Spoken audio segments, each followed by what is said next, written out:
Hey guys, it's John B here with PhoneArena. This is a quick unboxing and hands-on video of the BlackBerry KEY2. This is the Red Edition, as the name says right there in the packaging. Now, this is not really a new handset. The only difference, of course, is the color. Besides the color, the paint job, it's pretty much the same BlackBerry KEY2 that we saw released last year. So here's the packaging. Here's some of the specs in the back here. Same size display, a 4.5-inch display. Snapdragon 660 with 6 gigabytes of RAM, 128 gigabytes of internal storage. You have the same 3500 milliamp hour battery and the same dual camera system in the back, 8 megapixel front-facing camera. So this is a GSM unlocked phone, so it will work with AT&T and T-Mobile. So let's get this guy opened up here. Okay, there we go, Red Edition, fancy. Let's open this guy up, and there we go. That is the Red Edition of the BlackBerry KEY2. Put that aside there real quick. See what else it comes with.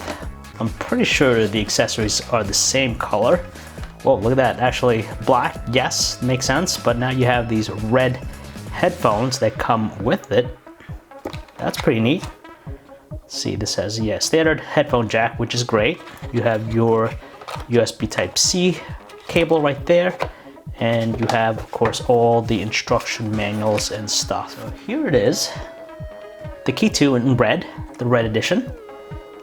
Take that off.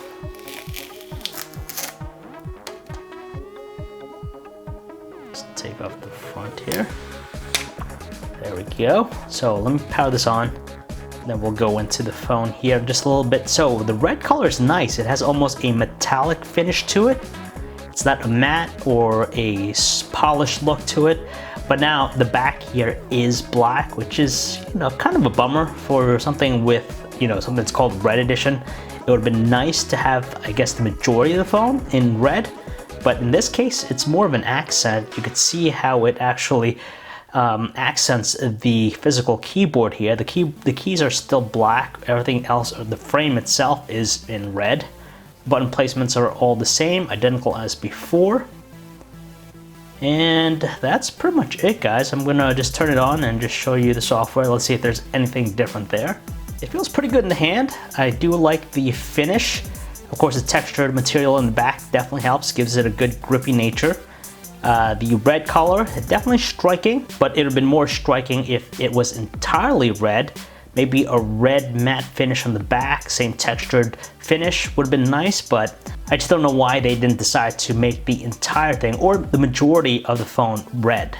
So the phone's pretty lightweight. It's not heavy at all, surprisingly. Keyboard feels really well. They're a little bit raised, but they have really great feedback and response. Okay. And there we go, we are all set up. Nothing different with the interface. There's no red color theme or wallpaper to match the new paint job. It's the same as you'd find in the standard KEY2. Now, the interesting part is the pricing. This is actually more expensive than the other colors that were made available. This is $700. You could pick it up on Amazon right now. So the Red Edition is 50 bucks more than the other standard colors that first came out, which is kind of weird. I wouldn't necessarily say a new paint job would justify a higher price point, but that's the case here with the KEY2 Red Edition. So that is it for this video, guys. If you want to learn more about the BlackBerry KEY2 Red Edition, you can check out our website, PhoneArena.com. This is John B, signing off.